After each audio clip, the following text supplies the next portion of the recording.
Hola, ¿qué tal? Mi nombre es Luis Raúl. Bienvenidos al videotutorial número 12 del curso de Postgres, en el que continuamos con los procedimientos almacenados. En esta consola vamos a trabajar con los operadores lógicos, así como sus prioridades, definiendo sus conceptos. También vamos a trabajar con los operadores aritméticos, en el que vemos en forma conceptual cuáles son sus prioridades, así como los paréntesis, la multiplicación, la división y entre otros. También vamos a ver un ejemplo de cómo obtenemos a través de una variable de registro una consulta a una tabla. Pues continuamos con el curso. Aquí construí una función llamada suma que recibe como parámetro tres argumentos tipo numérico. Luego, en nuestro cuerpo, comenzando los procedimientos de la función, retornamos la suma de esos tres números. Si ejecutamos aquí nuestra función, insertándole tres parámetros numéricos,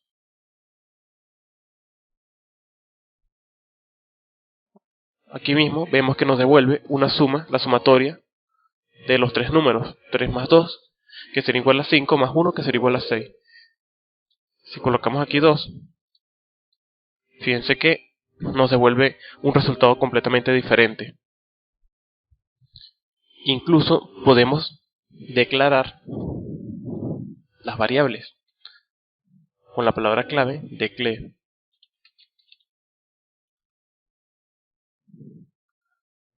Vamos a construir una variable, declaramos una variable de tipo entero, puede ser llamada sumatoria. Yo acostumbro a colocar el signo de subrayado para asegurarme de que estas sean variables y no confundirlas con variables que ya existan en una tabla, por así decirlo. Más adelante vamos a ver un ejemplo de cómo podemos recuperar información de una tabla. Pero por ahora vamos a declarar nuestra variable. Nuestra variable es de tipo integer.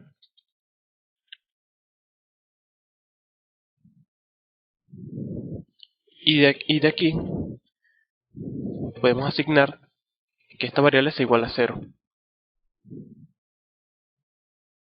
En el lenguaje de Postgres o PGSQL es necesario asignar que antes de la igualdad se le establezca un punto y coma para demostrar que estamos asignándole un valor a la variable.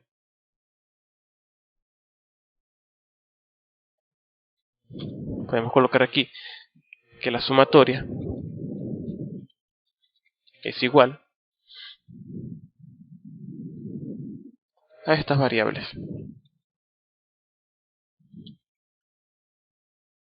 y que nos muestre como resultado esa sumatoria. Si ejecutamos esta función nuevamente, vamos a colocarle, mejor dicho, al nombre de esta función vamos a cambiársela por sumatoria, porque es otra función que estamos construyendo.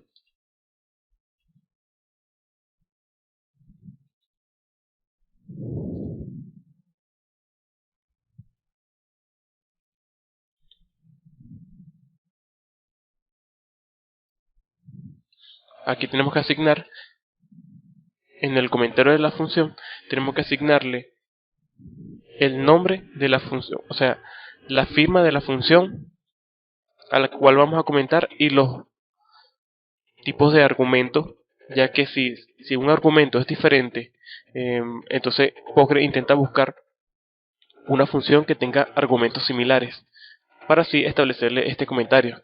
Acuérdense que Postgres también identifica las funciones de acuerdo al tipo de datos que está recibiendo por parámetro. Por lo tanto, se tiene que establecer de esta manera. Vamos a ejecutar nuestra función. Aquí, por supuesto, vamos a cambiarle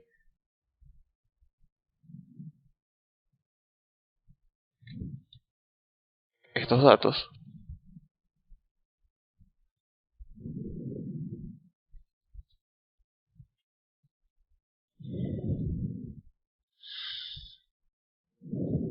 corremos,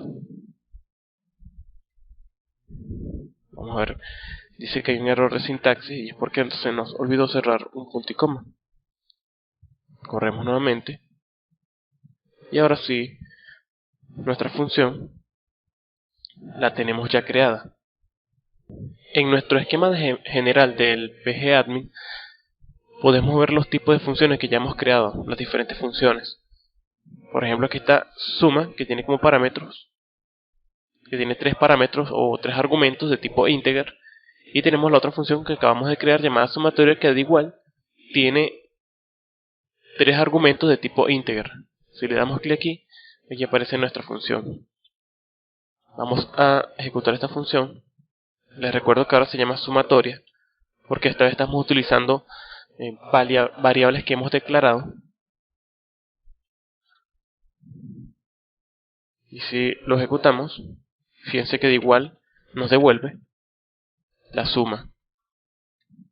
Incluso podemos sacar también un promedio, pero ya la función no sería llamada sumatoria, podría llamarse promedio.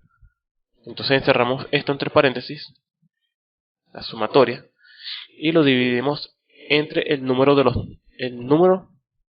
de elementos que se encuentran sumados.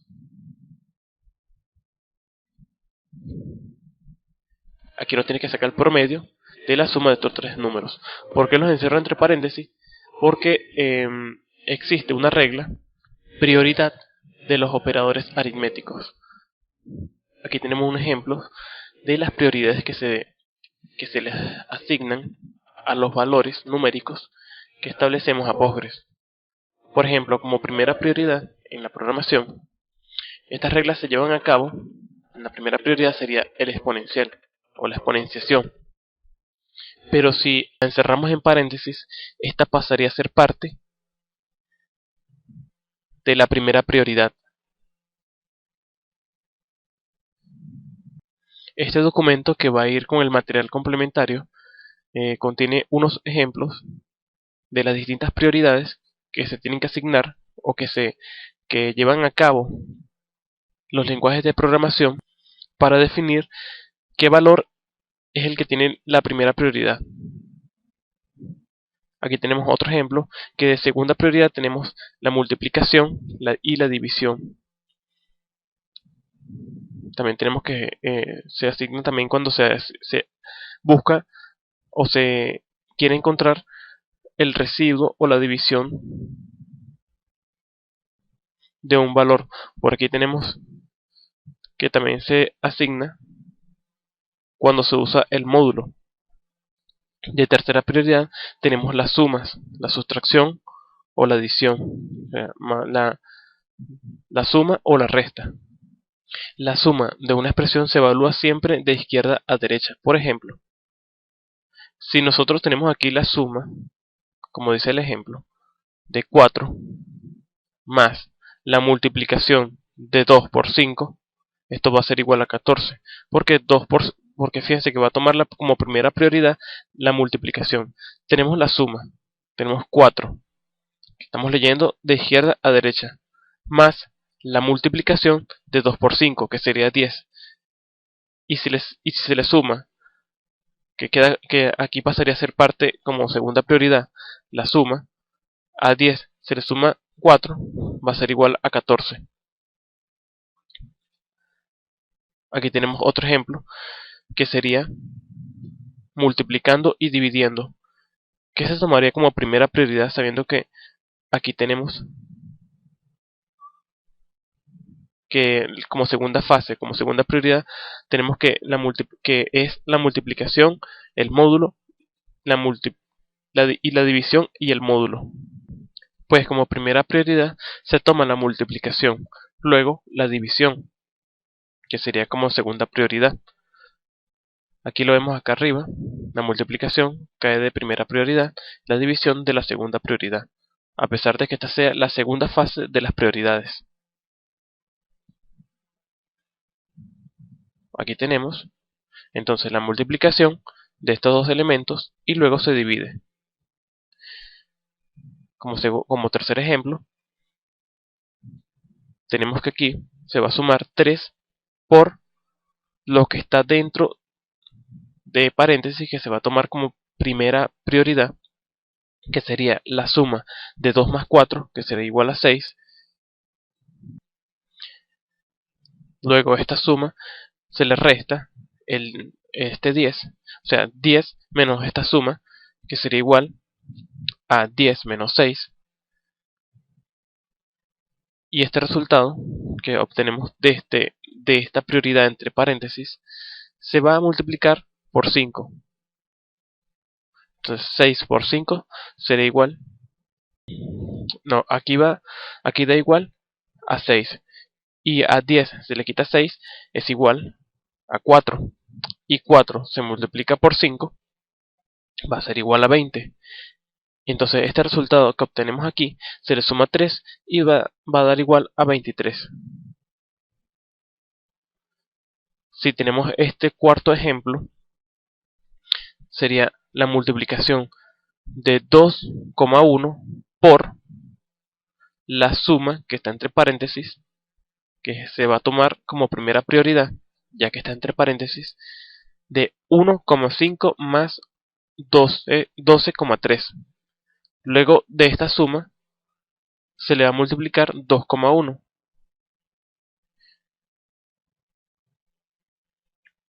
La suma se multiplica por 2,1 y bueno, aquí porque lo colocan paso a paso, pero a la final da 28,98. Como habíamos explicado anteriormente, como expliqué anteriormente, cuando hablábamos de los operadores relacionales, los operadores lógicos, que también siguen una prioridad. Por ejemplo, aquí hay un ejemplo que utilizan los operadores relacionales, que sería menor que, en este ejemplo, y los operadores lógicos, que serían AND y OR, como aquí vemos. El NOT, que también significa NOT. La prioridad de los operadores lógicos está asignada de la siguiente manera.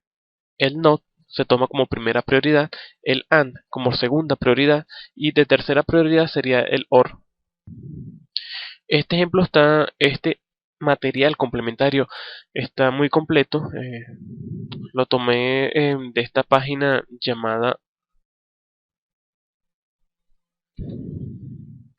www.desarrolloweb.com. Es muy interesante.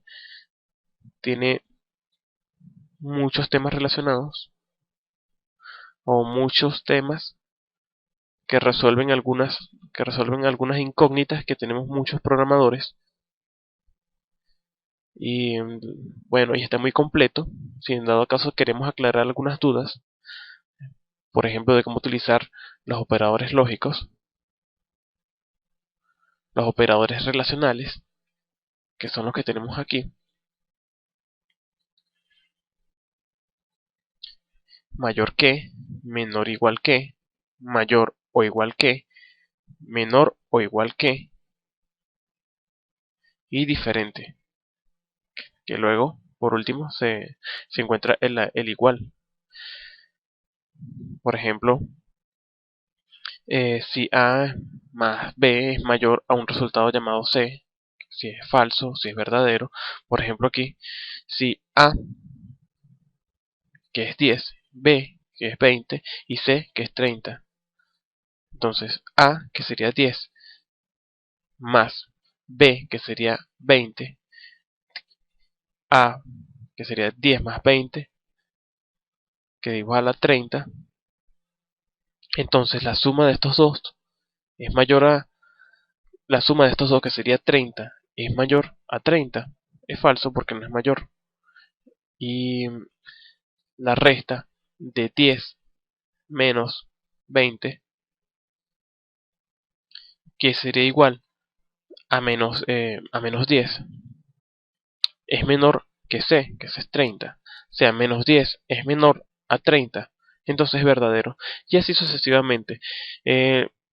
Hago entre comillas un énfasis a este documento porque pueden haber algunas dudas que esto es cuando estemos trabajando con los queries, con los select, que a veces, muy a menudo, existen dudas con las prioridades entre cuando estamos comparando algunos valores. Ha pasado mucho, no se le toma no se sabe cuáles son las prioridades que se están asignando y a veces salen algunos errores que no sabemos de dónde vienen, y es porque faltan fortalecer algunos conceptos fundamentales.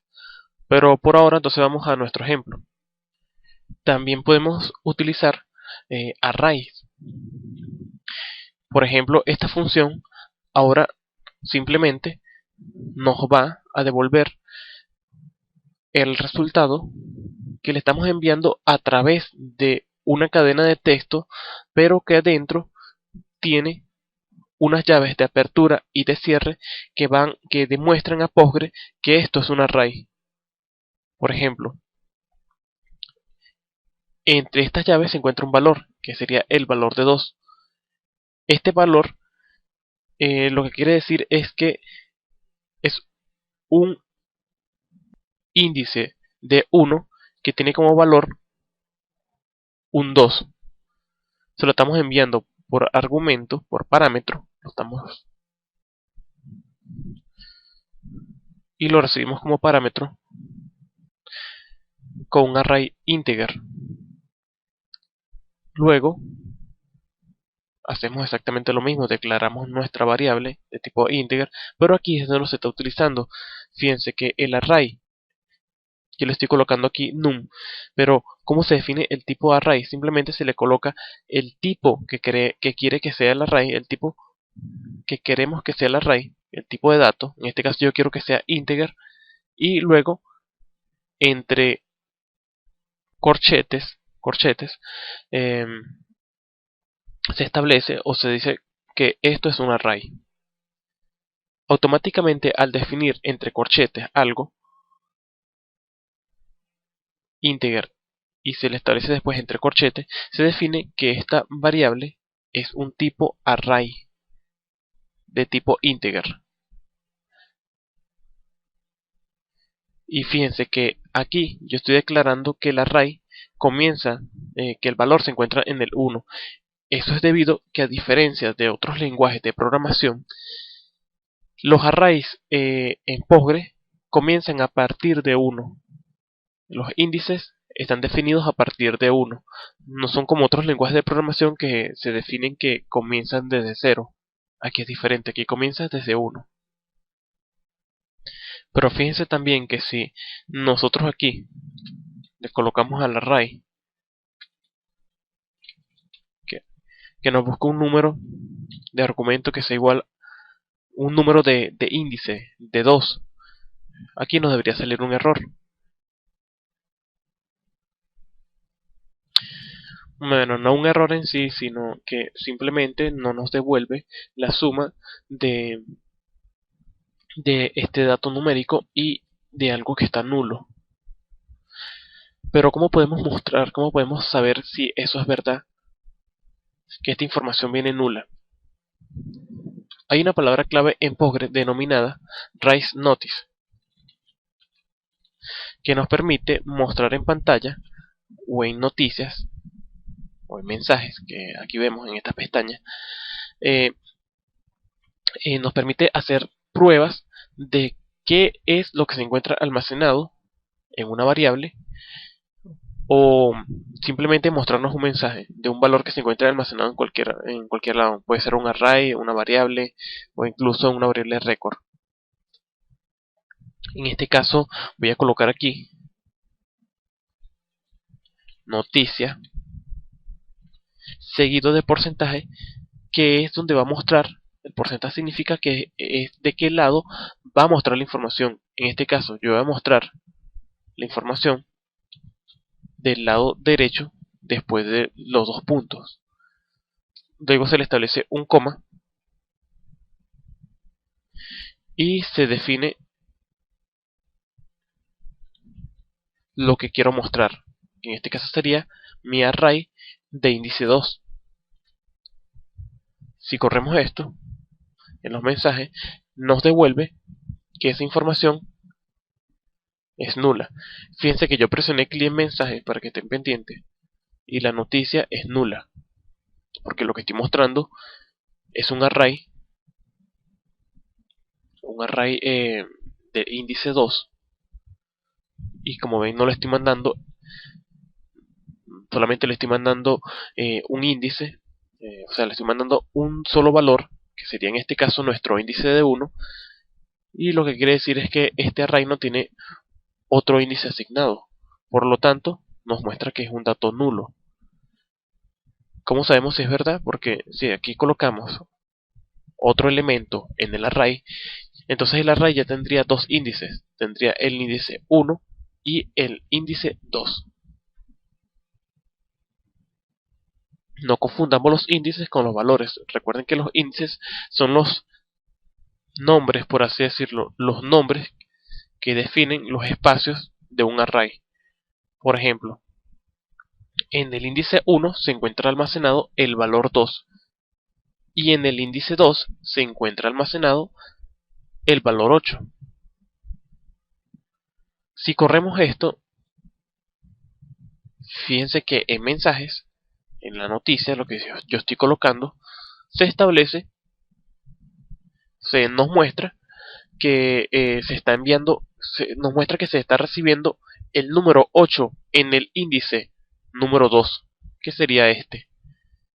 Y fíjense que en la data de salida nos muestra la suma del array, que sería la suma de 2 más 8, que sería el índice 1 más el índice 2 de ese array. No se preocupen si algunos no los entienden, estamos subiendo escalón por escalón, porque debería dedicar un tema específico para el uso del array, pero eso es cuando vayamos a utilizar los loops y las condiciones. Por ahora me voy a centrar, en explicar lo esencial, cómo se manipulan los arrays, primordialmente, dedicar el próximo tutorial al uso de las condiciones y otro arriba al uso de los loops.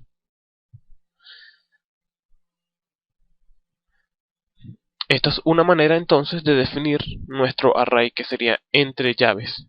Pero existe otra manera de definirla, que sería colocando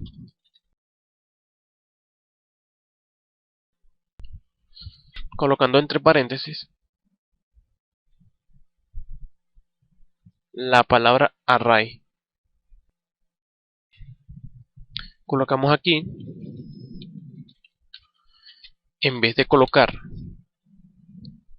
entre comillas las llaves, colocamos la palabra array y entre corchetes definimos los números. En este caso sería 2 y 8.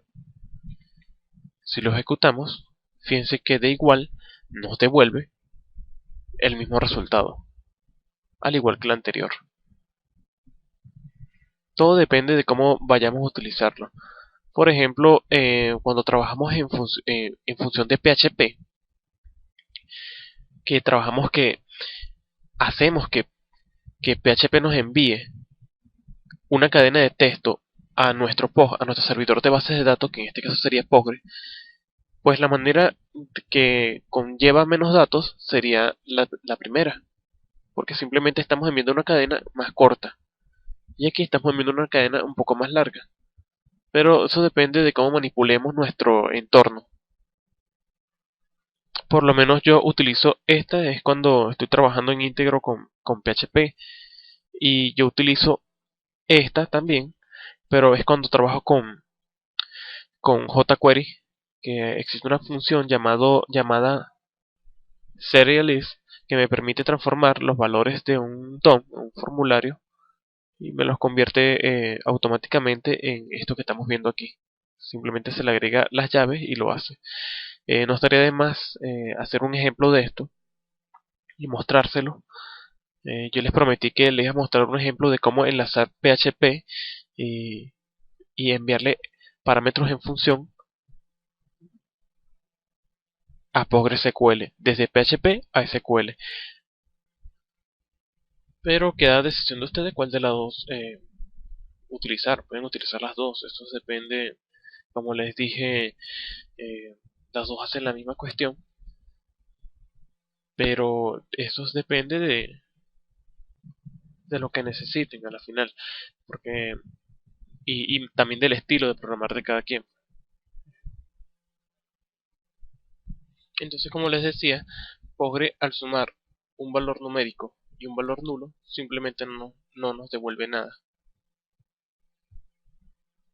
Aquí tenemos otro ejemplo de otra función que yo creé.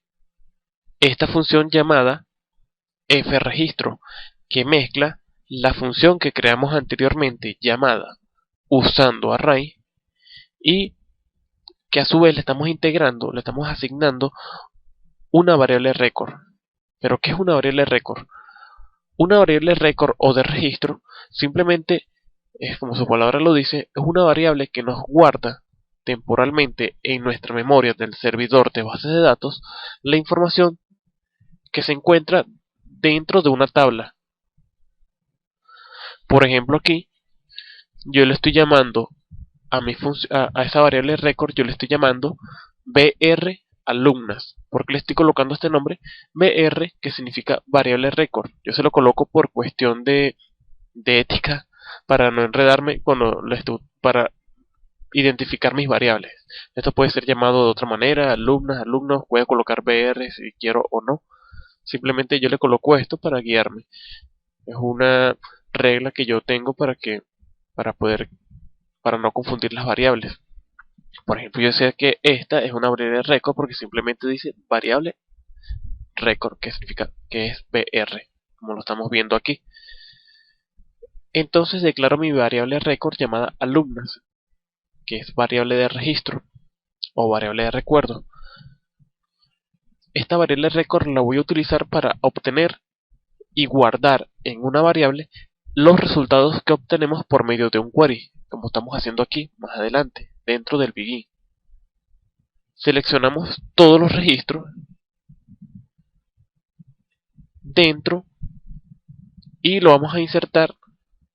Esto que significa into es que vamos a adquirir todos esos campos que estamos seleccionando y lo vamos a insertar o lo vamos a introducir dentro de una variable record llamada alumnos. Aquí porque le cambié el nombre, es alumnos en realidad porque estoy consultando la tabla alumna para trabajar en orden. Lo estamos insertando dentro de la variable record llamada alumnas desde la tabla alumnas, donde la ID de la alumna va a ser igual al número de registro. Pero ¿qué es esto de número de registro? ¿Dónde viene esta variable numRegistro? Pues simplemente es el parámetro que estamos recibiendo de la función. Fíjense que simplemente lo estoy colocando aquí y ese parámetro, esto lo voy a comentar mientras tanto, este parámetro se lo estamos enviando a nuestra función fregistro, que es la que construimos acá arriba, que es la misma. Le estamos mandando como argumento el número 1 seguido de nuestro array. ¿Por qué? Porque en nuestros parámetros estamos identificando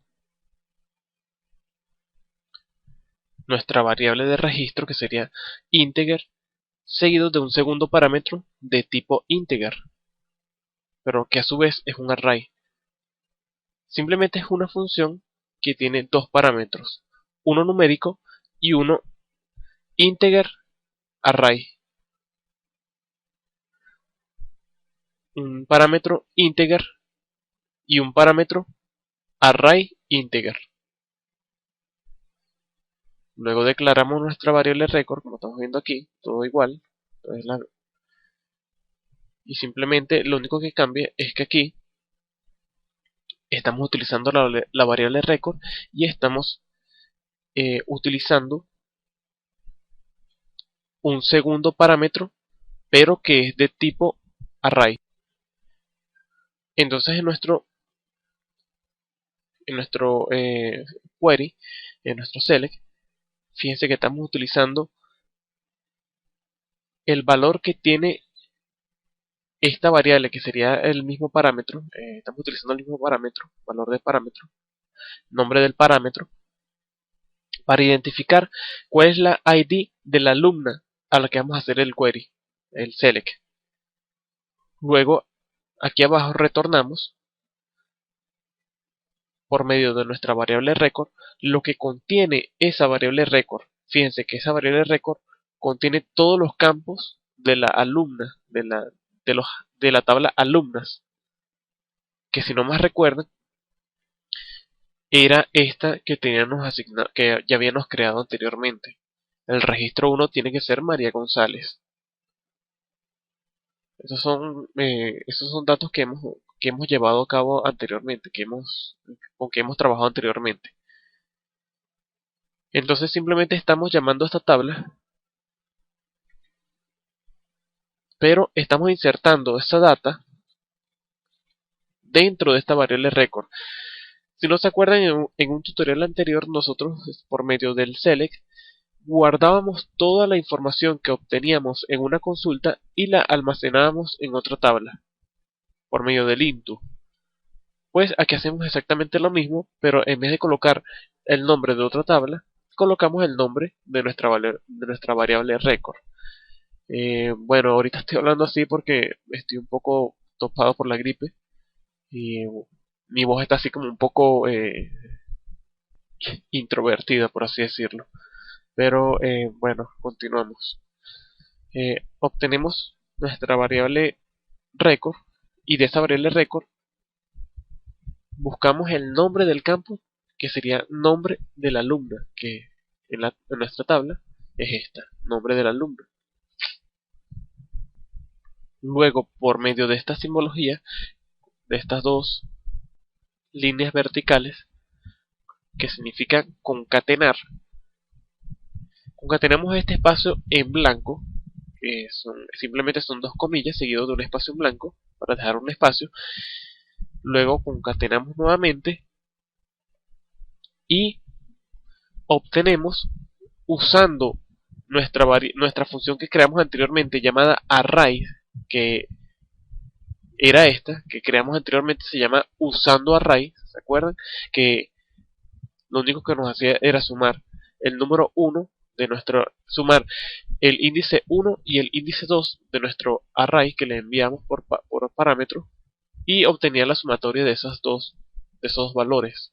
Bueno, simplemente estamos reutilizando esa función que creamos, solo que con la diferencia que con argumento, el argumento que le estamos enviando no está entre llaves. ¿Por qué? Porque ya lo estaríamos recibiendo como parámetro que le estamos enviando de aquí. Entonces, dentro de nuestra función, simplemente estamos utilizando el parámetro que está recibiendo como argumento al invocar nuestra función fregistro. Fíjense que este sería nuestro primer argumento, y nuestro segundo argumento sería nuestro array, que está compuesto de dos valores que a su vez conllevan dos índices. Son dos índices que contienen dos valores.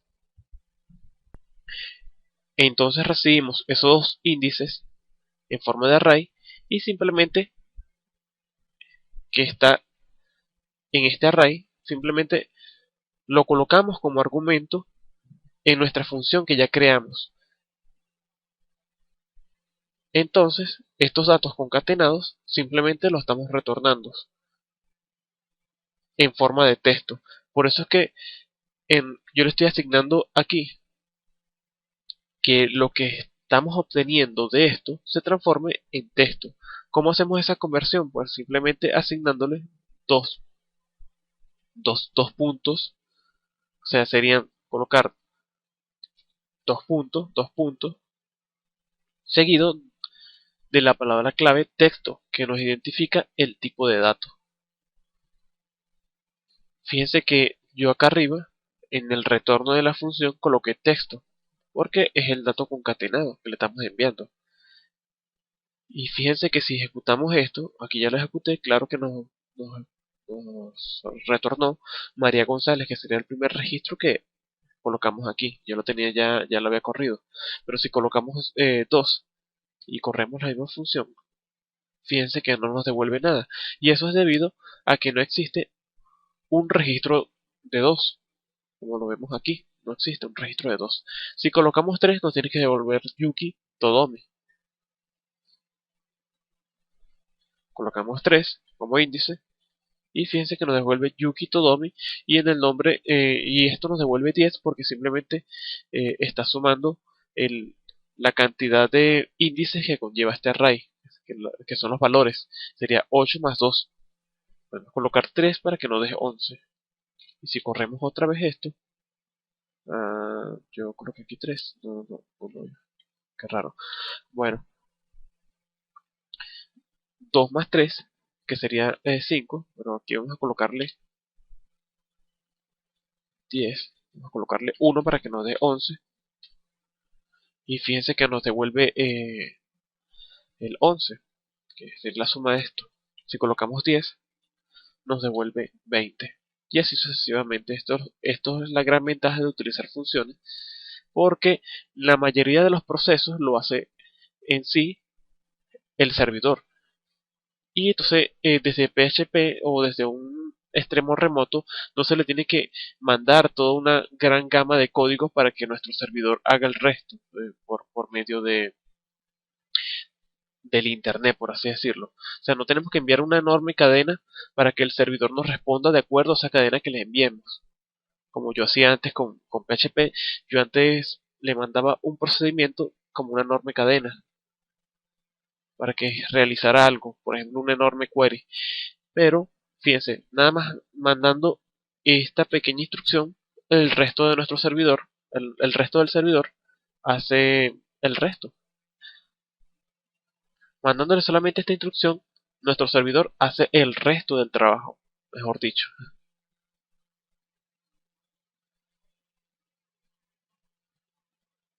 Así, de esta manera como lo hemos construido, podemos hacerlo también de esta manera. Simplemente aquí, vamos a comentar esto, colocamos como primer argumento este 3, seguido de punto. Vamos a colocar los mismos valores para que se vea que nos devuelve lo mismo que nos devuelve abajo. Si lo ejecutamos, fíjense que nos da exactamente lo mismo. Solamente colocamos el nombre del argumento, el número del argumento, el valor de este argumento que sería 3, seguido de un coma, y colocamos el segundo argumento que está definiendo el array. Aquí da igual, cuando estamos utilizando nuestra variable record alumno, no solamente podemos utilizar alumnos, el nombre del alumno, también podemos utilizar el apellido del alumno, todos los campos que tenga nuestra tabla. E incluso aquí en nuestro query podemos realizar left join con otras tablas, podemos podemos seleccionar también una vista. No necesariamente tiene que ser una tabla. Pueden practicar si quieren en su casa. Pueden practicar si quieren colocando aquí el nombre de las vistas que hemos creado anteriormente. Por ejemplo, una de esas vistas era, por ejemplo, mi vista, que era la unión de ambos alumnos. O sea, si no se acuerdan, eh, esa no era, creo que era mi vista 2. Por ejemplo, esta, que era la unión de ambos alumnos, era mi vista 2. Si colocan eso allá arriba, aquí, vista 2, fíjense que da igual, nos haría este query. Si lo ejecutamos, aquí aquí me salió este error donde me dice que falta una entrada para la variable record alumnos, y esto es debido a que ahorita le cambié el nombre a la variable record alumnos y se lo cambié por alumnas, y era por eso que no corría. Aquí estaba con alumnos y entonces no encontraba la variable record que yo había declarado que era alumnas. y ese era el error que salía ahorita. Pero como les decía, si utilizando nuestra vista, podemos incluso obtener los datos y guardarlas en una variable de récord. Si corremos esto, vamos a correr nuestra función, lo guardamos y seleccionamos el primer registro. Fíjense que nuestro primer registro sería Carlos. Nuestro segundo registro sería Robin, y sería igualito nos está devolviendo la sumatoria también de nuestro array. Si vemos nuestra tabla, a ver, nuestra tabla aquí. Fíjense que aquí no se encuentra, en el registro 2 no se encuentra Robin. Porque acuérdense que esa vista unía ambas tablas y obtenía los registros de la combinación de ambas tablas. Si nosotros corremos nuestra vista directamente, fíjense que nos devuelve o nos devolvería dos registros. Recuerden que es la unión de ambas tablas, tanto de alumnas como de alumnos, y entonces nos está devolviendo tanto el ID del alumno de la tabla alumnos, el nombre del alumno que es llamado Carlos, tanto la alumna María González que se encuentra en la tabla alumnas, que ambos tienen como ID de registro 1, nos devolvería 1. Entonces, ¿por qué nos está mostrando solamente Carlos en cuando ejecutamos esto? Simplemente, ¿por qué nos está ejecutando Carlos y no nos muestra María? Por eso, porque estamos unificando ambas tablas y el primer registro que está mostrando es Carlos. Para nosotros hacer que nos muestre varios registros al mismo tiempo, para ello tendríamos que trabajar con loops, pero eso lo vamos a dejar para el próximo tutorial, el posterior, porque el que viene para la próxima semana va a ser de acuerdo a las condiciones, los if y los case, y bueno, eso lo vamos a dejar para el próximo tutorial. Mientras, me gustaría que fueran practicando con esto, lo modifiquen y empiecen a practicar. Acuérdense que la práctica es la que hace el maestro. Bueno, por ahora me despido. Antes aclaro que aquí nos está devolviendo dos registros. Aquí nos está devolviendo dos registros. Es bueno que cuando vayamos a utilizar un query de esta manera, se le asigne al final un límite de 1. Así que eso nos asegura que este select nos devuelve siempre un registro cuando lo encuentre, y así no haga búsquedas innecesarias que no podamos ver. Aquí en realidad nos está devolviendo dos registros, pero si no le colocamos el límite, pero si le colocamos el límite nos devolverá siempre uno. Bueno, por ahora lo voy a dejar entonces hasta aquí. Espero que le haya gustado el curso. Nos veremos hasta la próxima. Sayonara.